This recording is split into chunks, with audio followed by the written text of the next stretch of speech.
Hi everyone, I'm John from ProDake Labs and this is session number 1, Introduction to FEA. This video session will teach you all about FEA, its meaning and how does it work. So let's get started.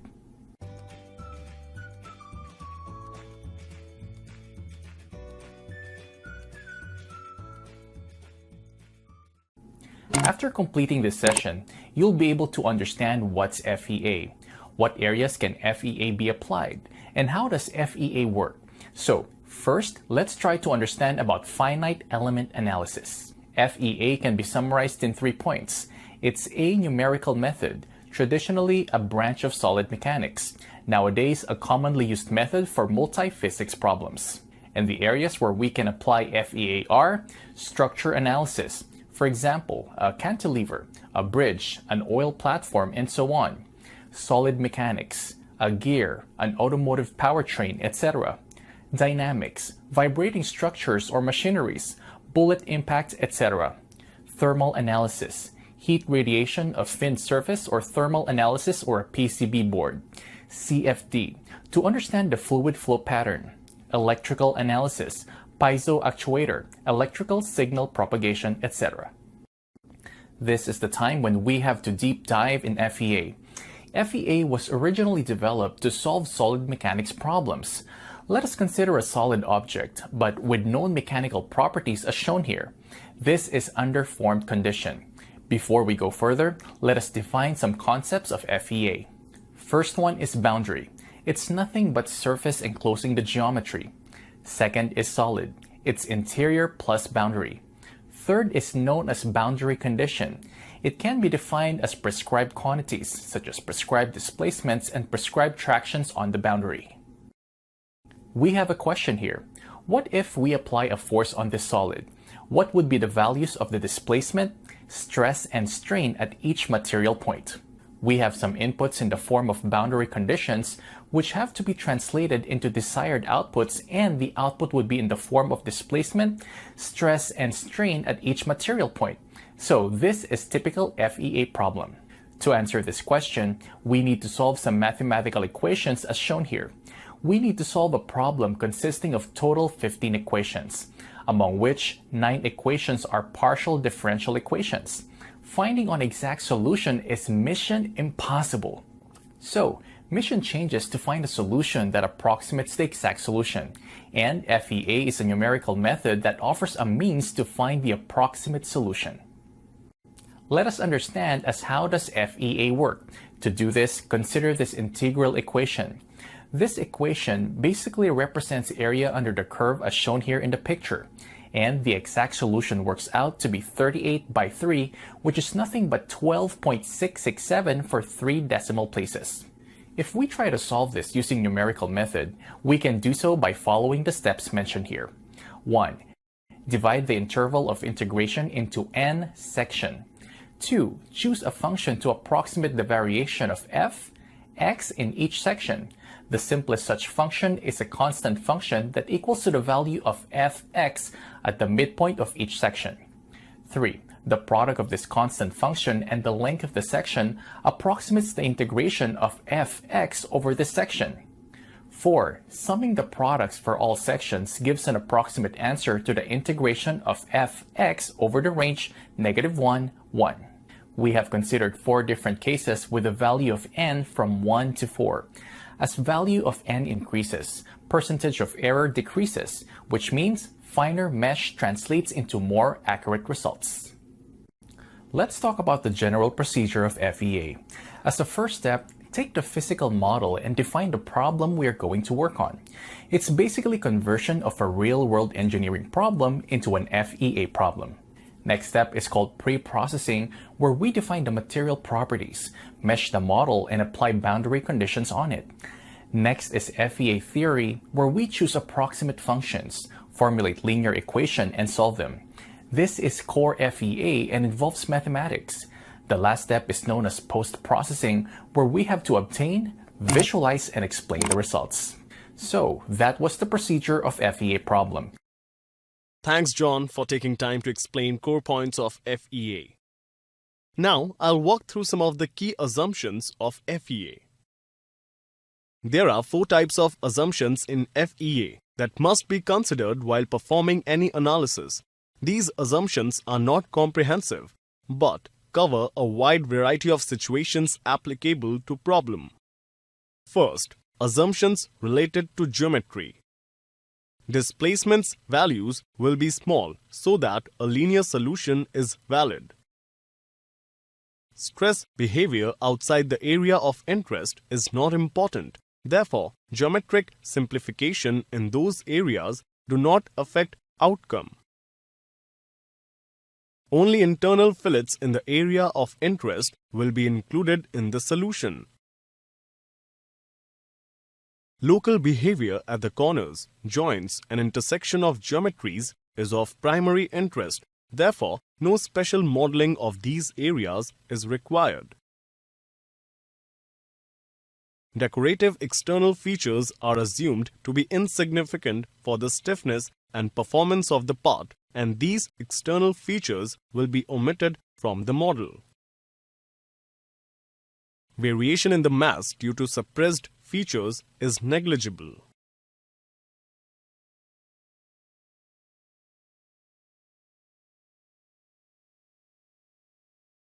Second is assumptions related to material properties.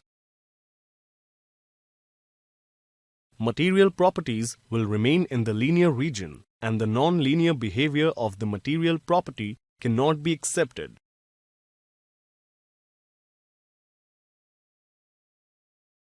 Material properties are not affected by load rate. The component is free from surface imperfections that can produce stress concentration. All simulations will assume room temperature unless otherwise specified. The effects of relative humidity or water absorption on the material used will be neglected.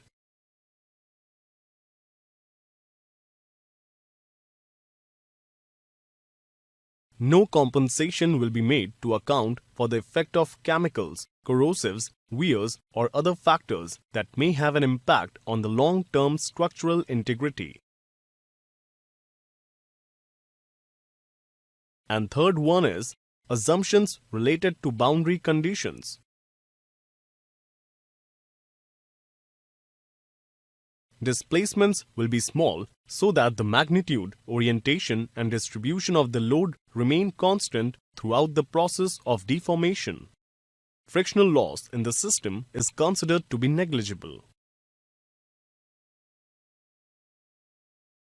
All interfacing components will be assumed rigid.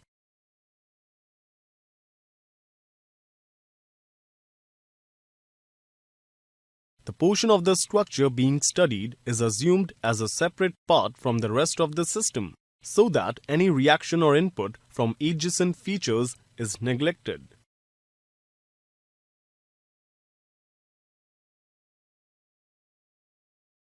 And finally, we have assumptions related to fasteners. Residual stresses due to fabrication, pre-loading on bolts, welding, or other manufacturing or assembly processes will be neglected. All welds between components will be considered as ideal and continuous. The failure of fasteners will not be considered. The load on the threaded portion of the part supposed to be evenly distributed among the engaged threads. If you have any questions, you can find us on social media. Thanks for tuning in and have a great day.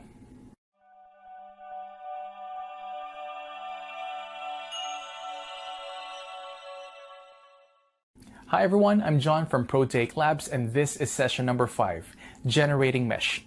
This video will teach you all you need to know about generating mesh in ANSYS Workbench. Let's get started.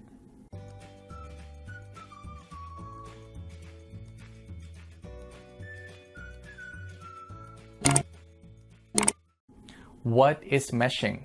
Meshing is the discretization of a component into a number of small elements of defined size. Finite element analysis would divide the geometry into various small numbers of elements. These elements are connected to each other at points called nodes. Each node may have two or more than two elements connected to it. A collection of these elements is called a mesh. After completing this session, you will be able to launch ANSYS meshing, understand ANSYS meshing interface, meshing methods, generate section views of models, understand the concepts of generating a mesh, refine the mesh, optimize the design of a model. What is finite element model? The finite element model, FEM, is a numerical approximation method which investigates the behavior of complex structures by breaking it down into smaller, simpler pieces. These smaller pieces are called finite or elements. The elements are connected to each other at nodes. These elements and nodes are also called meshes. The assembly of elements and nodes is called a finite element model. There are different mesh types. Mesh elements can be 1D, 2D, or 3D elements in function of the model to simulate. 1D elements are used when length of the structure is 8 to 10 times greater than its width and thickness and when external loads are applied only to the joints. There are three types of 1D elements. 1. Rod element. The rod undertake only compression. 2.1. Truss or bar element. Truss undertake tension and compression. 3. Beam element. The beam undertake tension, compression, shear, and moment. 2D elements. 2D elements are used when length and width of the structure is significantly larger than its thickness. There are different types of 2D elements. 1. Plate. 2. Membrane. 3. Surface. 4. Plane strain. 5. Composite shell. 3D elements. There are two main types of 3D elements. 1. Tetrahedral elements, which has 4 faces, 4 nodes, and 2 hexahedral elements, which has 6 faces, 8 nodes. Second-order elements, called also quadratic elements, add one middle node to each edge. Then it becomes quadratic elements. The calculation is more accurate for hexahedral elements than tetrahedral elements, and it's more accurate for second-order elements because the approximation function will be quadratic instead of linear. Thank you, John, for defining mesh, mesh type, elements, and other essential parameters of meshing. In this video, you will create the model of a square plate with oblong cutout. Next, you will open the meshing window and then generate a mesh with a relevance of O.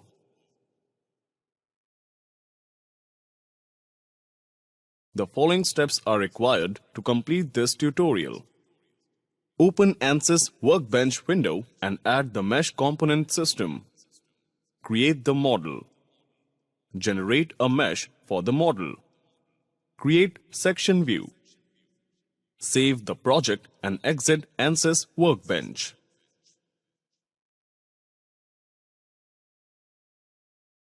To get started, open an ANSYS Workbench session and then add the mesh component system to the project schematic window.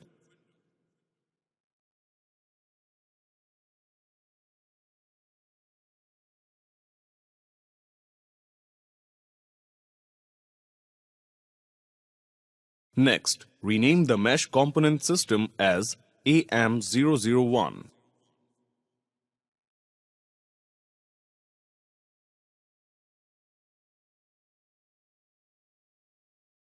After renaming the system, go to File and select the Save button to save the project.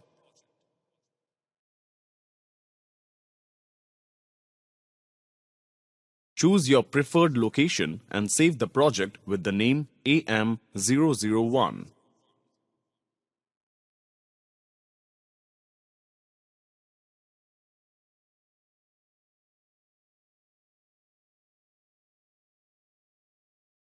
Now, we'll create the model before we can start meshing it. Or alternatively, we can also import the model geometry as step file.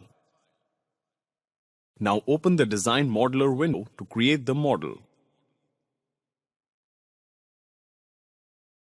Double-click on the geometry cell. The Design Modeler window along with ANSYS Workbench dialog box is displayed.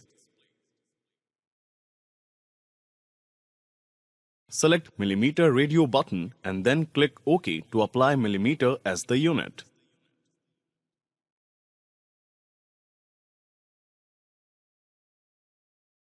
In the Design Modeler window, select XY plane from the tree outline to specify it as the sketching plane.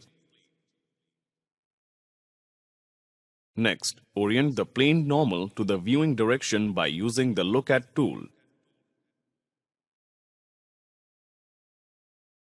Next, select the Sketching tab to invoke the sketching mode. Create a rectangle and dimension it as per the drawing given in the exercise book.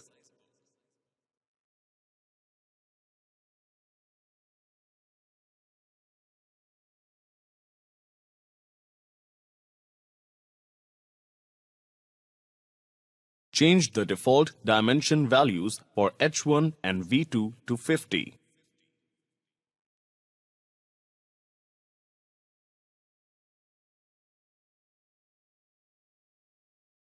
Next, extrude the sketch to the depth of 10 mm symmetry by using Extrude tool. Provide depth value as 5 mm for both sides. Next, select the Generate option. Now, switch to Isometric view. Hide the first sketch from the model for better clarity.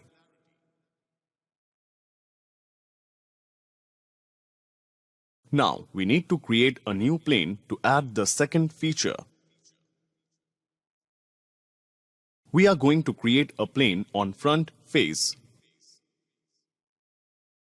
Select from Face option from the Type drop-down list.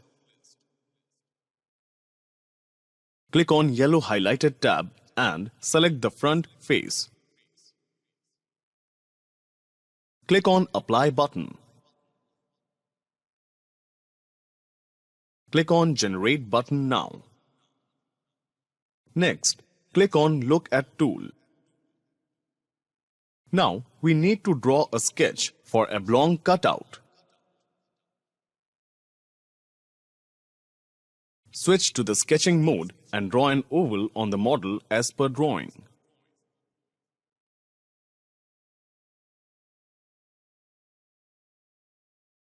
And dimension it as per the drawing.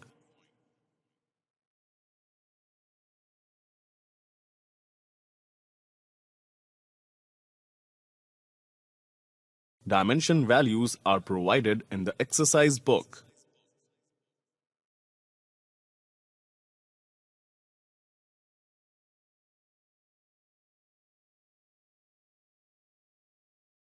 After creating sketch, click on the Extrude button.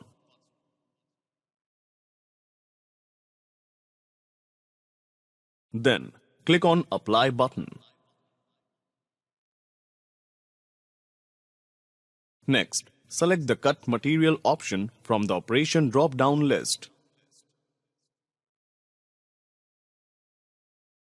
Select Two Faces option from the Extend Type drop-down list. Next, click on yellow highlighted tab to display Apply and Cancel buttons. Now, select the back face of the model, so the extrude cut will end here. Next, click on Apply button. And then click on the Generate button. Now, you can see that the model is created as per the drawing. We can hide the sketch from the tree outline for better model clarity. Exit the Design Modeler window to return to the ANSYS workbench. Now, we need to go to the Meshing window to generate the mesh. To do that, right-click on Mesh cell and refresh the project. Still, it is refreshing. You can see the busy icon at the bottom left corner.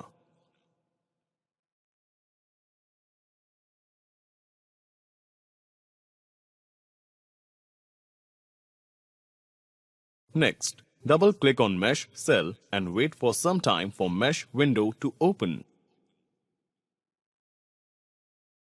Right-click on Mesh in the tree outline and then choose Generate Mesh option from the shortcut menu. Mesh is created with default settings. After the mesh is generated in the graphics screen, you need to create section view to visualize the element types created.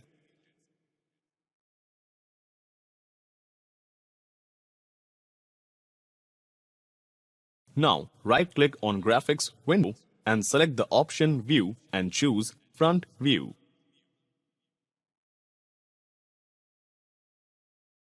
Choose the New Section Plane tool from the Graphics toolbar. The section plane window is displayed.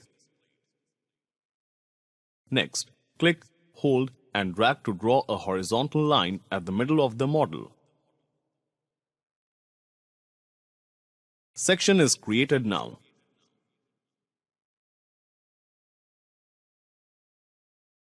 In the Section Planes window, you can deselect the section as shown.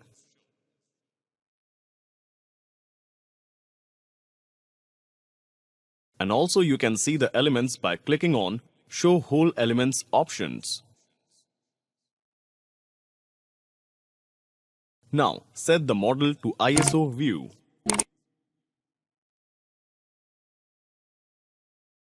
After meshing the model, you need to save the file before you exit the ANSYS Workbench session.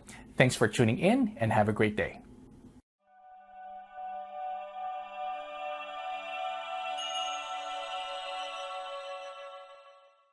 Hi everyone, I'm John from Prosaic Labs and this is session number 6, Generating Mesh. This video will teach you us how to generate mesh on assembly, parts, surfaces, and complex parts in ANSYS Workbench. After completing this session, you will be able to understand mesh refinements, understand different types of local mesh controls, generate meshes for assembly components, understand contact regions, understand contacts, generate mesh for surfaces. So, let's get started.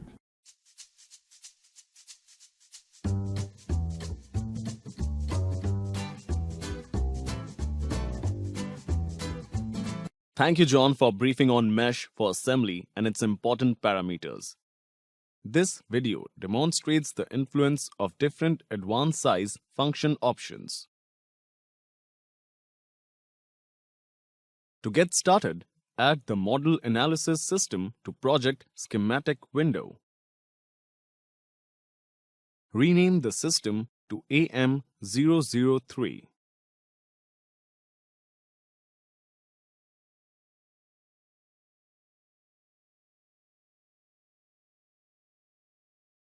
And save the project.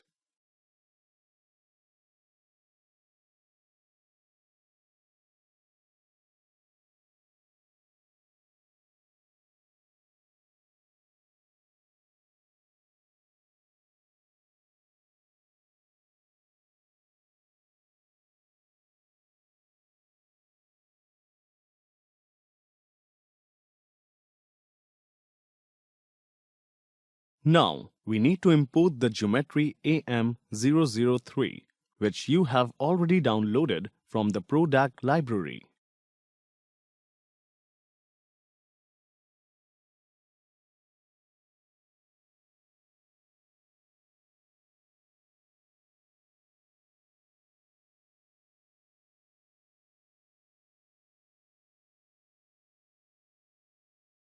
To open the geometry, double-click on Geometry cell.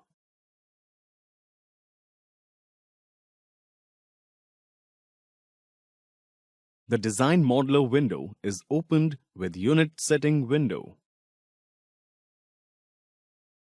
Select millimeter in the window and say OK. And then click on Generate.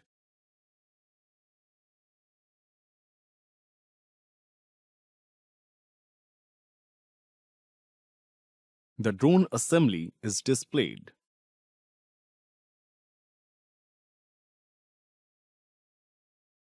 In this video, we are going to apply mesh only on drone body, so we need to suppress remaining parts in the drone assembly.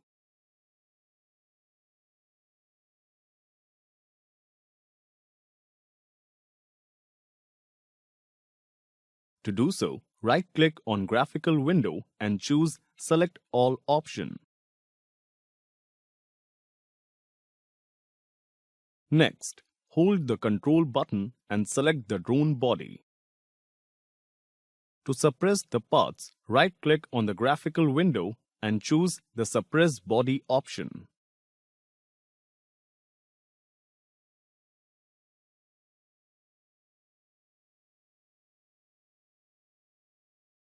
You can see all parts are suppressed except drone body.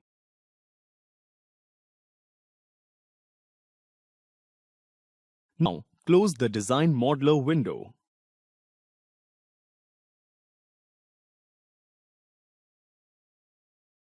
Double-click on Model Cell to open the mechanical window.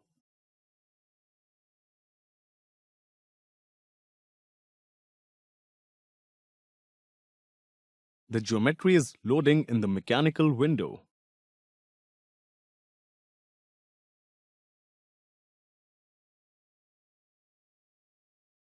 On this part, we are going to apply mesh and learn different types of mesh controls.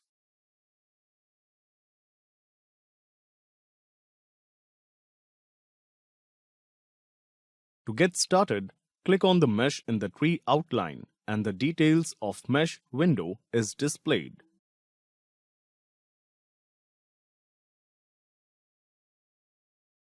Expand the sizing to access the Use Advanced Sizing function option. When the function Use Advanced Size is off, the mesher uses the value of the element size to determine a starting point for the mesh size. The value of the element size can be automatically computed by the mesher or user-defined.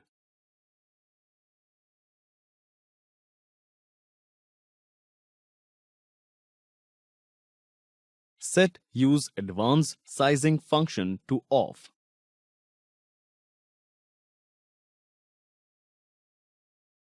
Next, right-click on Mesh and select Generate Mesh.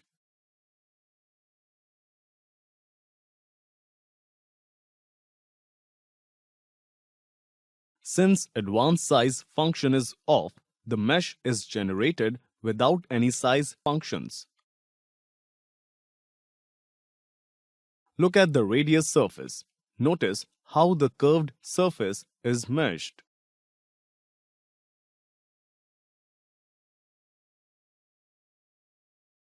Now, we'll turn on the Advanced Size function and also change it to Fixed. When the Advanced Size function is on and set to Fixed, the following factors contribute to the final mesh distribution obtained by the mesher.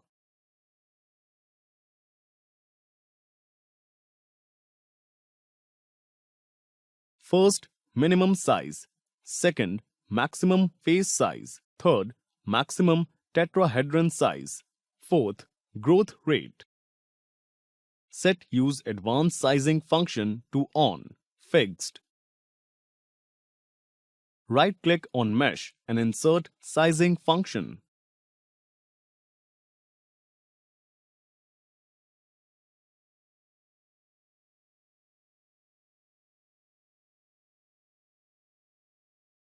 Set Selection Filter to Face.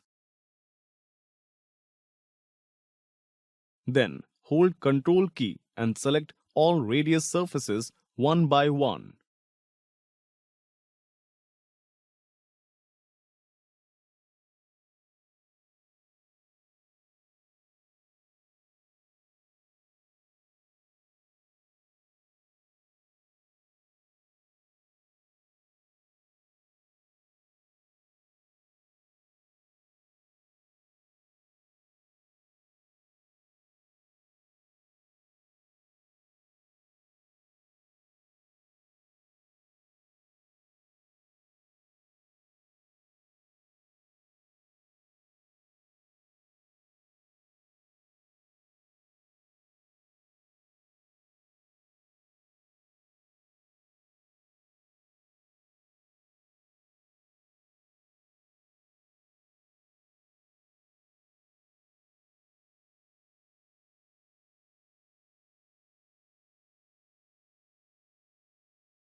Check properly whether all radius surfaces are selected or not.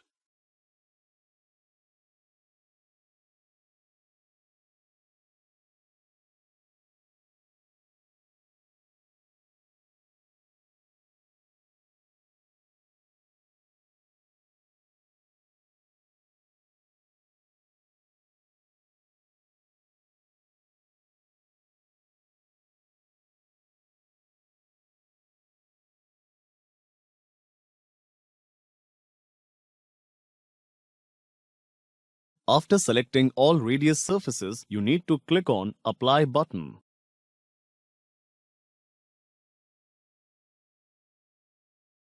Total 145 faces are selected from the drone body.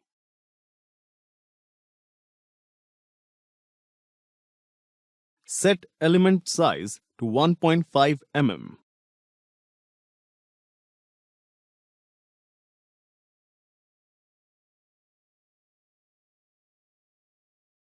Next, enter the growth rate to 1.2.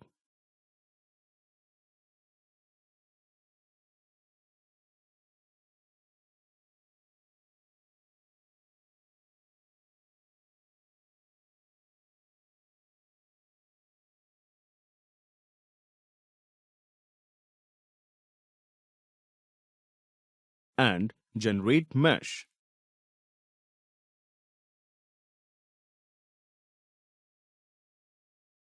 Meshing process will take some time because the element size which we mentioned is less than the previous mesh element size.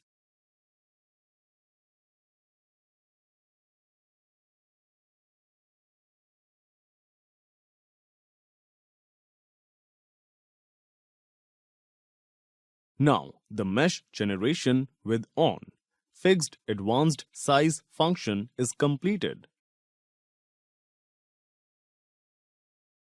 Notice how the element size is relatively uniform on the radius area.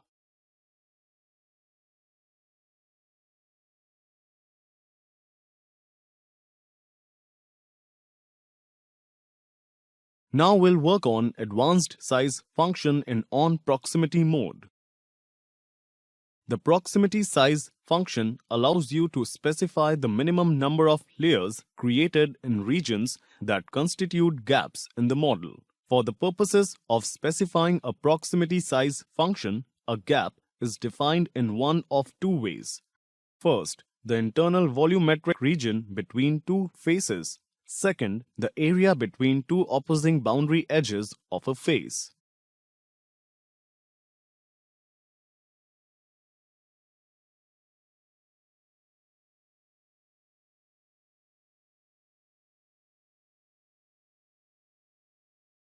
Now, right-click on face sizing in the tree outline and delete the face sizing function.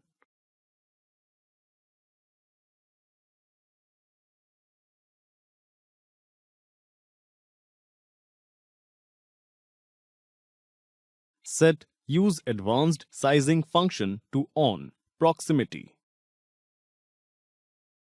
To change the default proximity settings, select the respective field and enter the new value. Next, set num cells across gap to 2.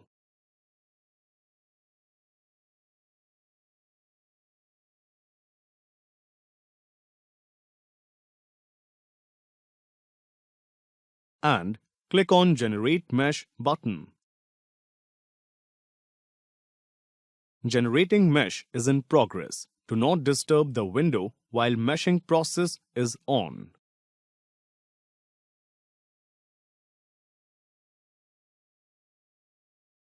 Mesh is generated with option on proximity enabled.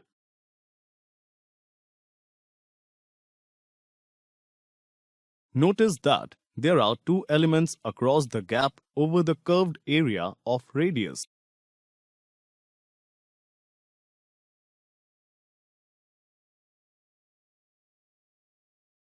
Now, we'll mesh by enabling option on curvature under advanced size function.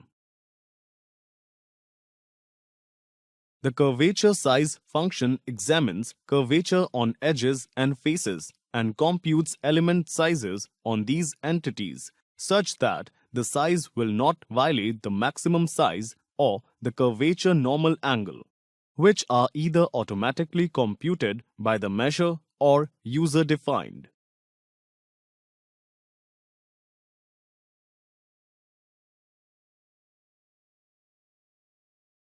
Set use advanced sizing function to on curvature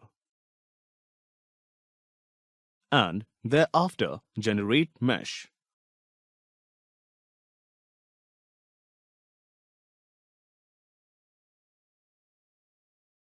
Now, the mesh is generated with on curvature size function enabled. Notice that curvature is well resolved by using on curvature function.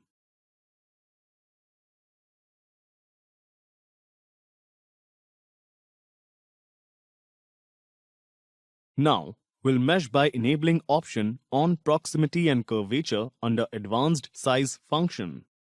Combined effect of proximity and curvature can be obtained by using this function. All the parameters of the proximity and curvature are used to define this advanced size function. Set use advanced sizing function to on proximity and curvature. After enabling the on proximity and curvature function, click on Generate Mesh option. Now, mesh generation is going on.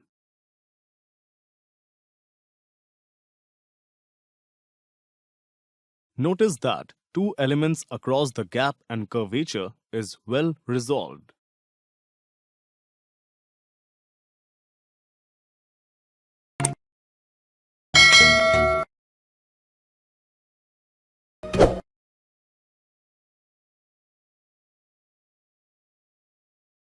After meshing the model, you need to save the file before you exit the ANSYS Workbench session.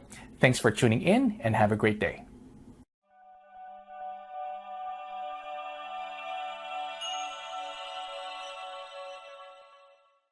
Hi everyone, I'm John from Prosaic Labs and this is session number 4, Defining Material Properties.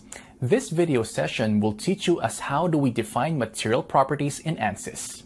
To perform an analysis, you need to define the material properties of the model.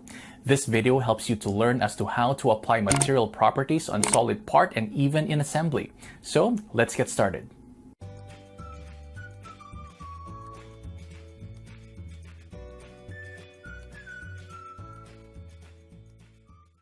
After completing this session, you will be able to understand the engineering data workspace, work with ANSYS libraries, create and add new materials in the ANSYS libraries, assign different materials to geometries, adding new materials to the engineering data workspace. So let's get started. In this video, you will learn as how to add steel material and its properties to the part, and you will also learn as how to assign these properties on part geometry. The properties which we are going to assign on steel material are density 7,900 kilograms per meter cube, Young modulus 1.9 into 10 to the power 11 Pascal, Poisson's ratio 0.25, tensile strength 2.1 into 10 to the power 8 Pascal. All these properties will be assigned to the existing project named as AN003. Thank you, John, for setting up initial groundwork for material assignation and learning. Now, we'll open an existing project by clicking on the Open button from the standard toolbar and browse to the folder where we have saved the project.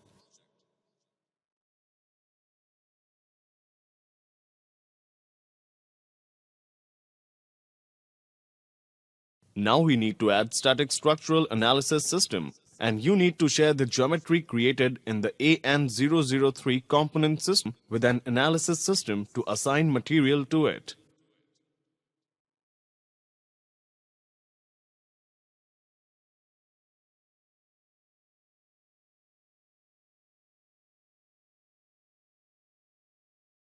Click on Analysis Systems Plus button and double-click or drag and drop the Static Structural Analysis to Project Schematic window.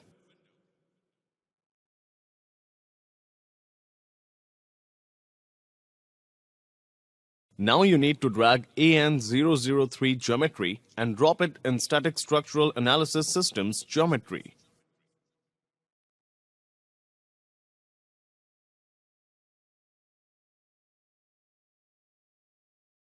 Double-click on Engineering Data to add new material to the library. Now click on the Click here to add new material edit box and enter steel as the name of the new material and press Enter.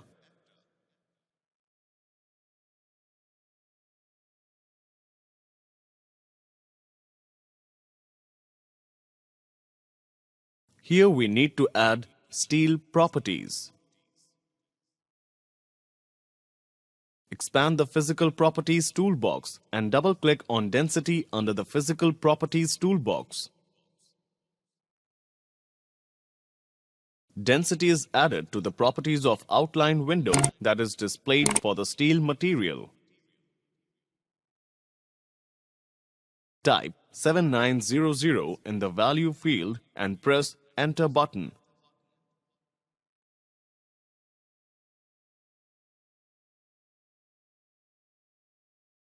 Expand the Linear Elastic toolbox and double-click on Isotropic Elasticity on the Linear Elastic toolbox.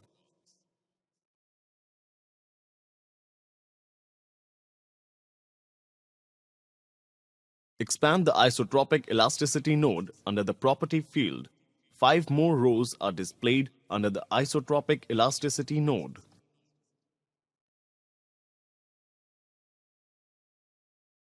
Now, click on the down arrow in the Value field to display drop-down menu. Select the option called Young's Modulus and Poisson's Ratio from the drop-down list if it is not already selected. Enter 1.9e plus 11 in the Young's Modulus value field. After entering the value, select Enter button.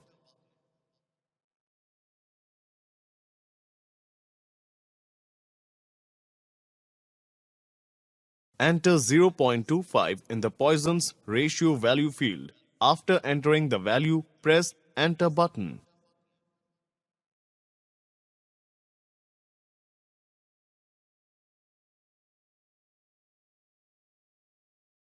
Next, expand the Strength toolbox window and then double-click on the Tensile Yield Strength node gets added to the Properties of Outline window.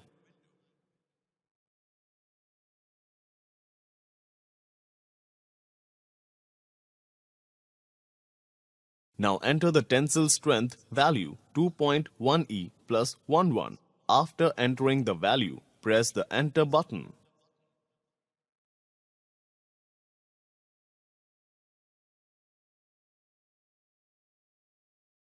Now, the material is ready for assignation in the Engineering Data workspace.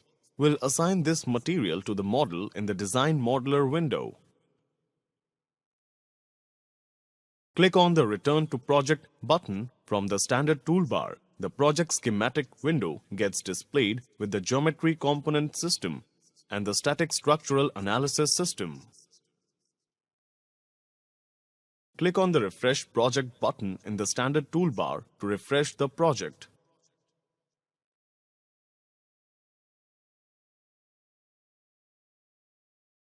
Now, double-click on the model cell of the Static Structural Analysis System. It displays the mechanical window with preloaded part AN003.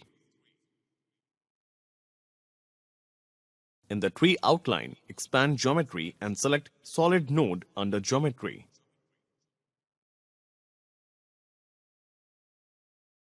Under the Details of Solid, click on right arrow on the right side of Assignment field. A drop-down list is displayed. Select the Steel option from the drop-down list. With this selection, new material gets assigned to the model.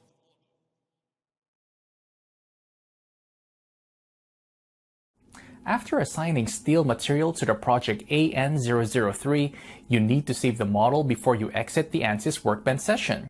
Applying material properties on assemblies.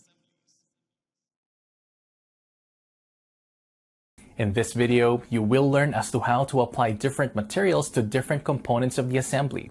We are going to apply 3 types of materials on an assembly, which are aluminum alloy, gray cast iron, and stainless steel. So, let's get started.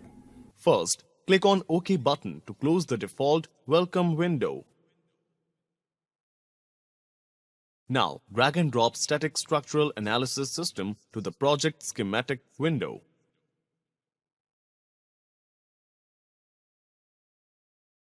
Rename the system. Right-click on Static Structural, then select Rename option and enter the new name. Press the Enter key once done.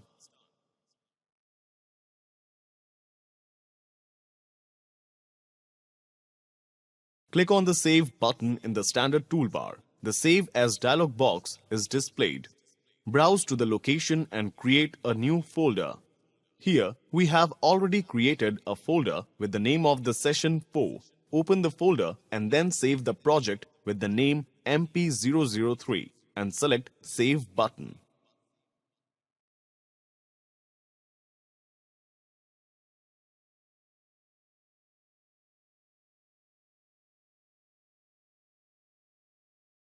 Now, you need to import the assembly step file. This assembly file can be downloaded from the ProDAC Labs resources database at www.prodac.in. Right-click on Geometry, select Import Geometry and then select Browse option.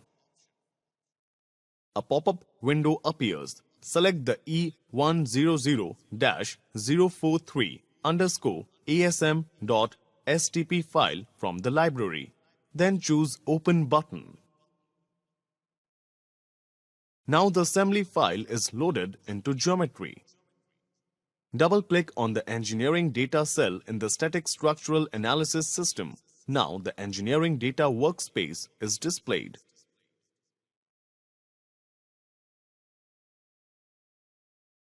Now choose the Engineering Data Sources toggle button from the standard toolbar. Click on the General Materials under the Data Source column. The materials include in the General Materials library are displayed in the Outline window.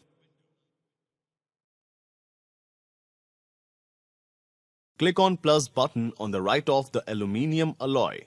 Now the aluminium alloy is added to the library. Similarly, add gray cast iron and stainless steel.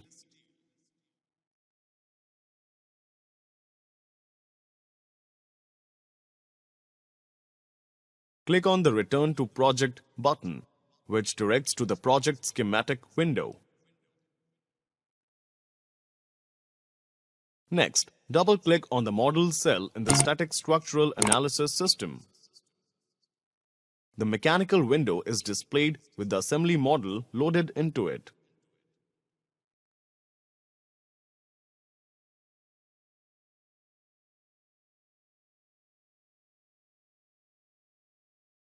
Expand the geometry node in the tree outline. All components available in the assembly are displayed under the geometry node. This assembly consists of 9 parts.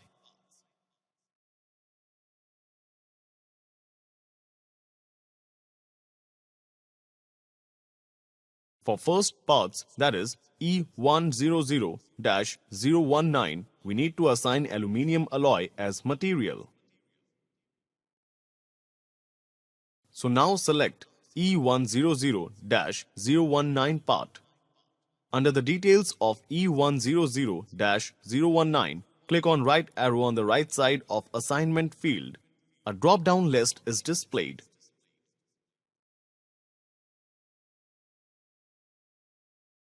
Select aluminium alloy from the list. Similarly, select remaining E100-019 parts one by one from the tree outline and assign aluminium alloy material to each one of them.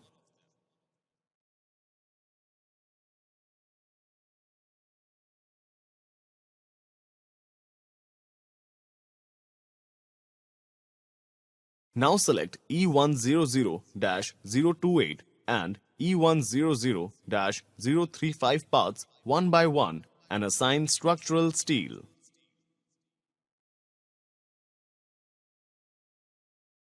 Similarly, select E100-040 and E100-036 parts one by one and assign grey cast iron and stainless steel material respectively.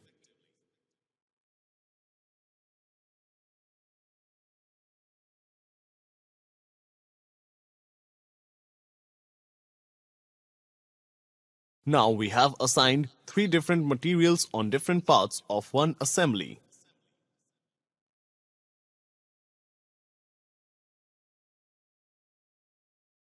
Now save the project and close the mechanical window.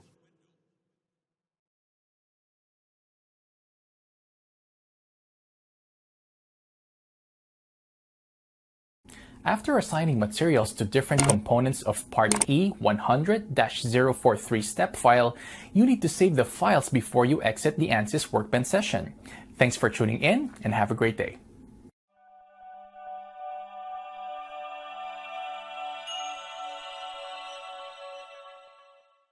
Hi everyone, I'm John from ProDake Labs and this is session number 7, Static Structural Analysis. This video will teach you all you need to know to perform static structural analysis using ANSYS Workbench. So, let's get started.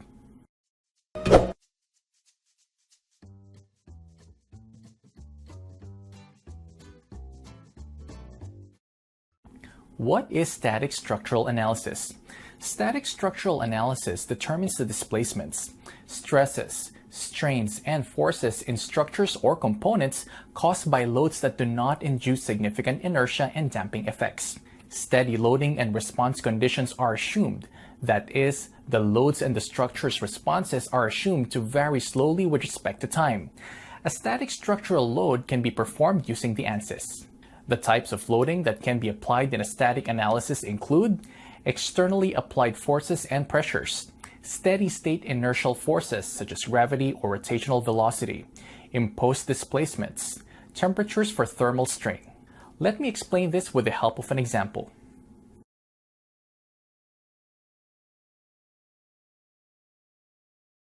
After completing the session, you will be able to create the static structural analysis system, apply boundary conditions, apply different types of constraints, apply different loads available in ANSYS Workbench, generate the result of an analysis, generate report of an analysis. So, let's get started. In this session, we will create the model of a cantilever beam with the dimensions of 12 mm thickness, 50 mm width, and 300 mm length. After creating the model, we need to run a static structural analysis on the model and evaluate the total deformation and the directional deformation. Determine directional deformation along the X, Y, and Z axis. After evaluating the results, interpret them to start a new static structural analysis system. Thank you, John, for precisely defining static structural analysis. As a first step, we'll start new project in Workbench window. Now click on OK button to proceed and save the project in your preferred location.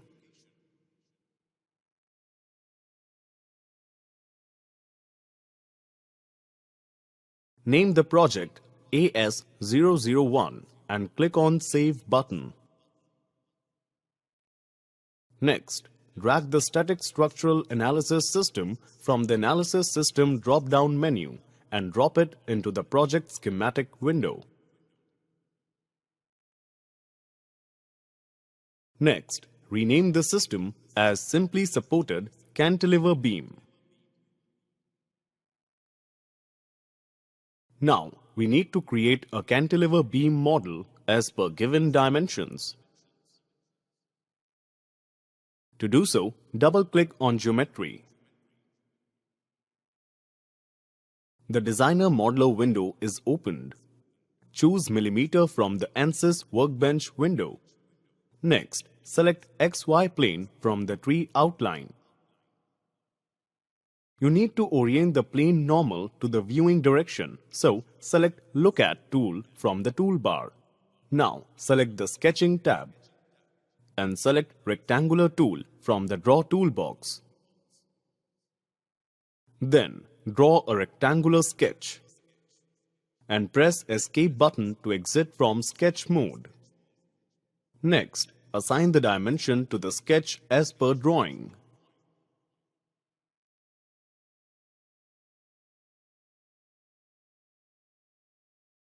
Next, we need to extrude the sketch. To do so, select Extrude tool.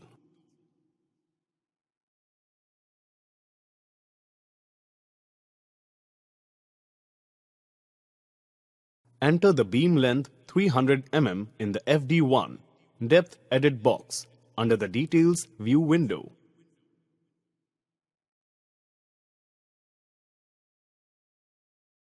Then, click on Generate tool. Now the cantilever beam part is created. Next, we need to generate a mesh on created model.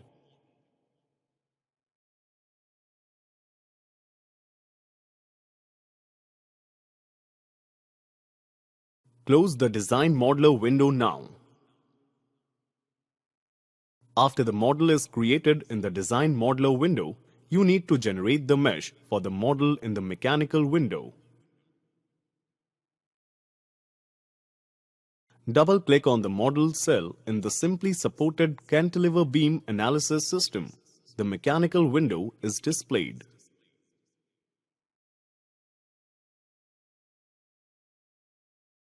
Right-click on the mesh in the tree outline and select the option Generate Mesh.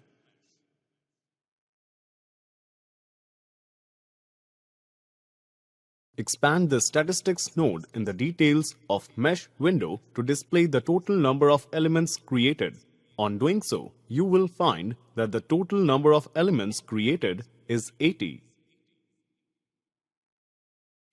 After the mesh is generated, you need to set the boundary and loading conditions under which the analysis will be performed. Select the Static Structural node in the tree outline. The Details of Static Structural window is displayed. Also, the Environmental Contextual toolbar is displayed.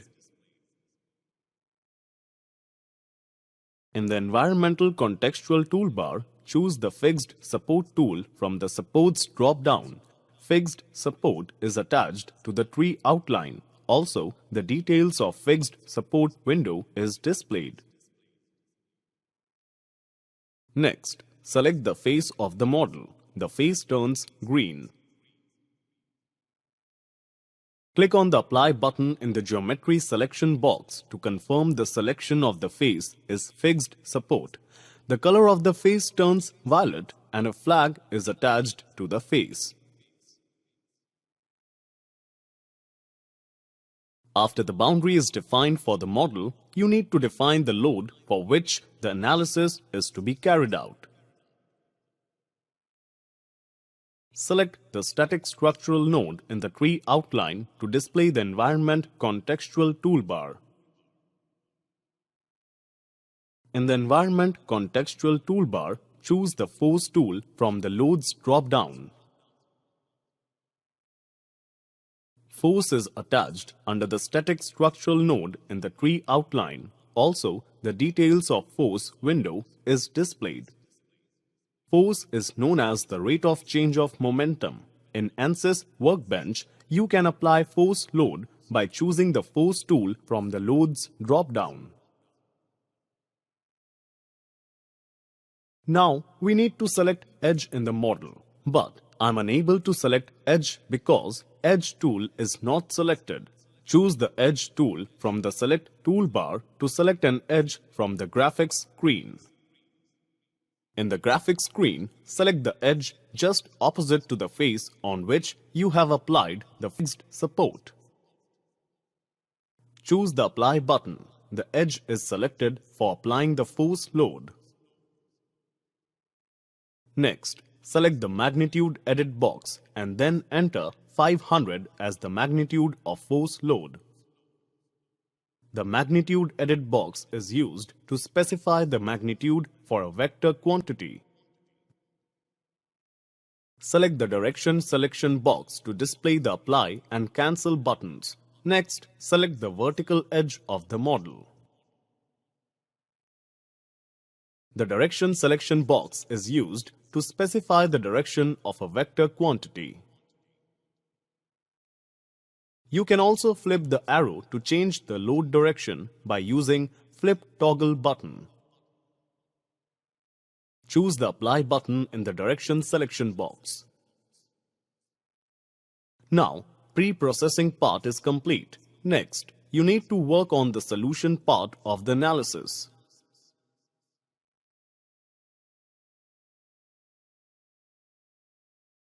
After the boundary and loading conditions are specified for the analysis, you need to evaluate the results that are of importance in the case of a particular analysis. You can view the response of the model under given boundary and loading conditions. The various results that can be evaluated are deformation, stress, strain, energy, and linearized stress. To evaluate the results in this analysis, follow the procedure explained next. Select the solution in the tree outline. The solution contextual toolbar is displayed. Also, the details of solution window is displayed.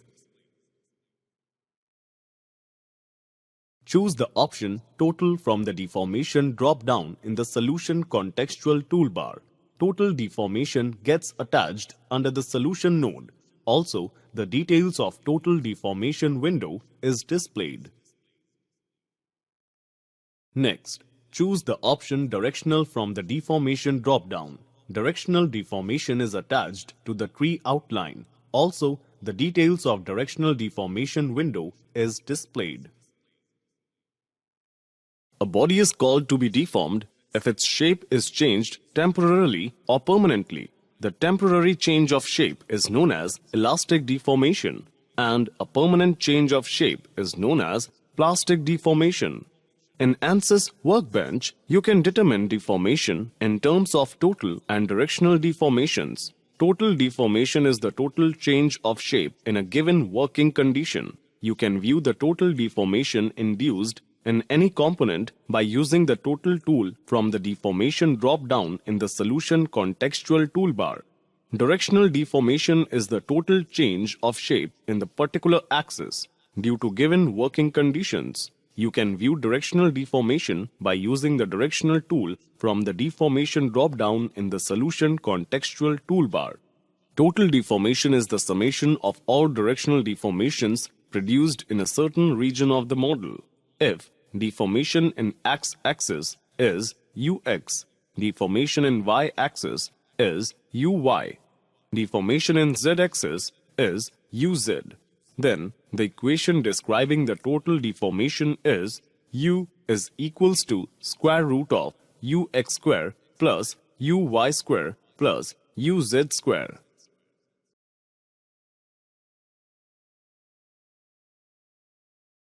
In the Details of Directional Deformation window, expand the Definition node if it is not already expanded. Notice that in the Orientation drop-down list, the default selection is x-axis, which means the directional deformation shown in the graphics screen is only with respect to x-axis. In finite element modeling, where the processing period is small, you can view the directional deformation with respect to the y and z axis in the same mechanical window.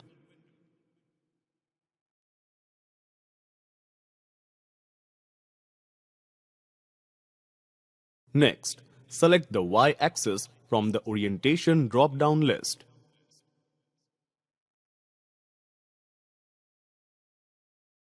Next, click on the Solve tool from the Standard toolbar.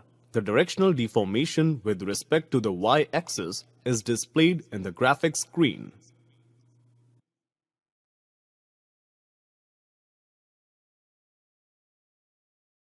Now, the directional deformation is done with respect to y-axis. You can see the results of directional deformation along the y-axis.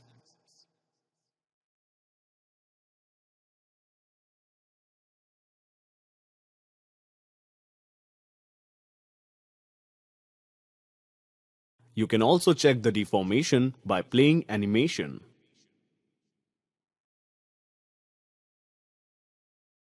Again, select X-axis from the orientation drop-down list to evaluate the directional deformation with respect to the Y-axis only. After that, click on the Solve tool. Now, the X-axis results are appeared on the screen. You can play animation and check the deformation values.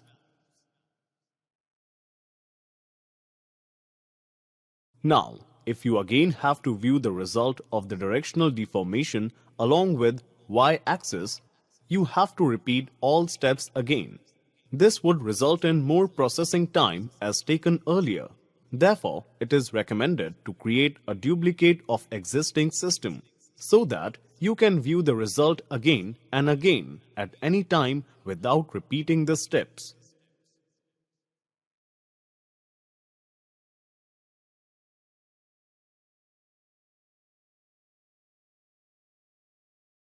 If you want to check the total deformation or directional deformation values, then click on Particular Deformation option in the tree outline, and the corresponding results will appear on the graphical screen.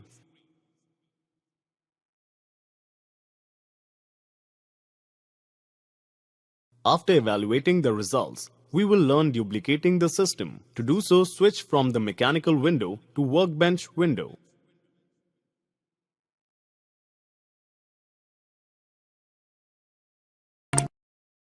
In the project schematic window, right-click on Static Structure. A shortcut menu is displayed.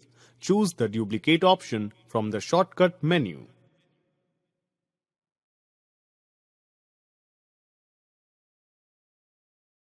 The copy of simply supported cantilever beam analysis system is created in the project schematic window.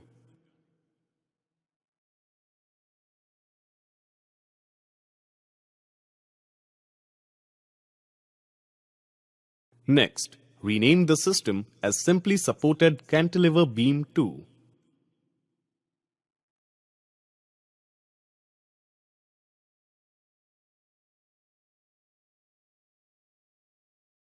Next, double-click on the model cell of the system B. Another mechanical window is opened. In the mechanical window, select Directional Deformation from the tree outline to view the details of Directional Deformation window.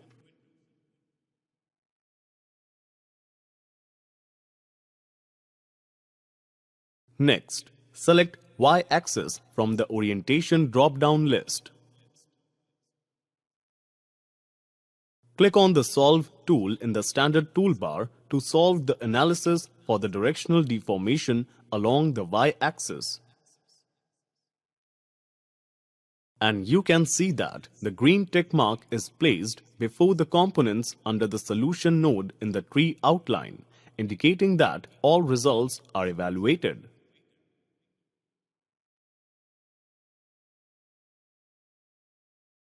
Now the directional deformation is set along with Y-axis. Now you can close the mechanical window. Now you have two separate windows to analyze directional deformation along the X-axis and directional deformation along Y-axis. Similarly, you can create the copy of the existing analysis system and analyze the data with respect to Z-axis. As discussed earlier, it is convenient to analyze results in separate windows. Therefore, in case of large finite element models, you can validate data for different combinations by opening a new window using the duplicate tool. In project schematic window, displaying three analysis systems wherein Cantilever 2 and Cantilever 3 analysis systems have been duplicated from the Cantilever analysis system. Note that Cantilever 2 and Cantilever 3 analysis systems are used to determine directional deformations along the Y and Z axis. Similarly, we need to create Z-axis by duplicating one more system in the project schematic window.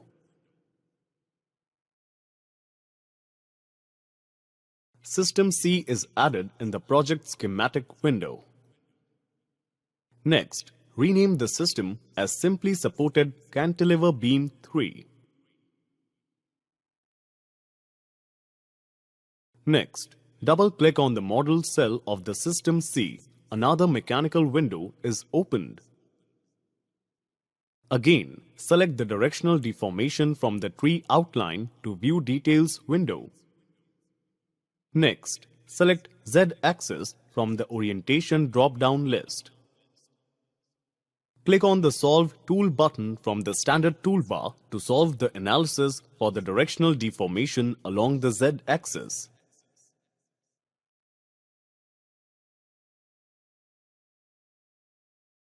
After the analysis is finished, the next important step is to understand the evaluated results. In this session, you have evaluated deformation so far. Now, it is required to check if the evaluated results fall under the permissible limit or not.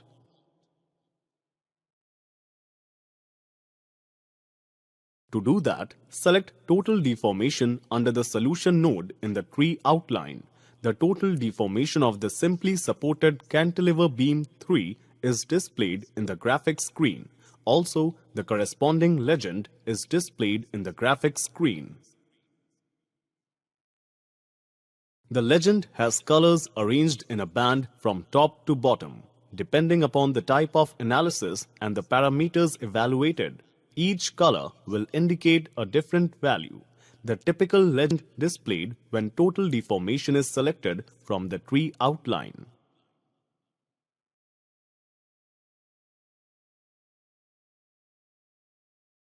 The blue color in legend indicates the minimum value of total deformation.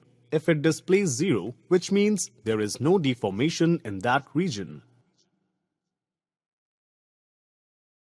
The value that is displayed next to each color is the total deformation in the region which is depicted by that particular color in the model.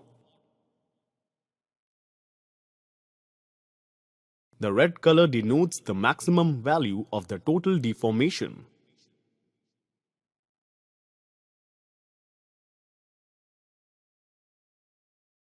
Right-click on the graphics screen and then select Choose View option and go to Right from the shortcut menu displayed to orient the model.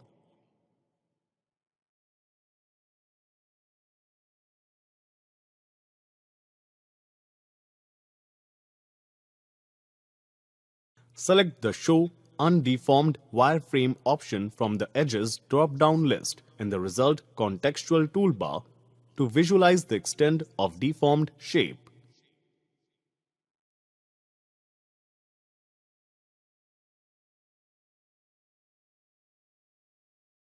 The undeformed wireframe model is displayed along with the deformed model in the graphics screen.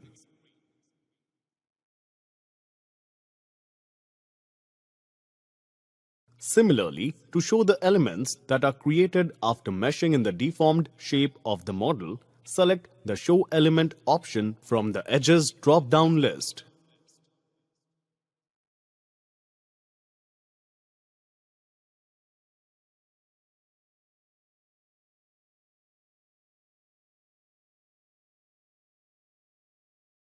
Now you can see the elements on the model in the graphics screen window.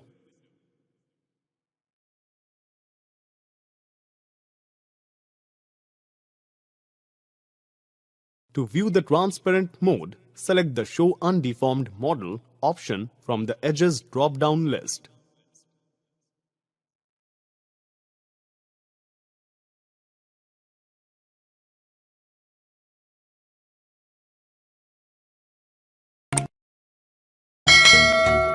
After you have evaluated all the results, you need to save the file before you exit the ANSYS Workbench session.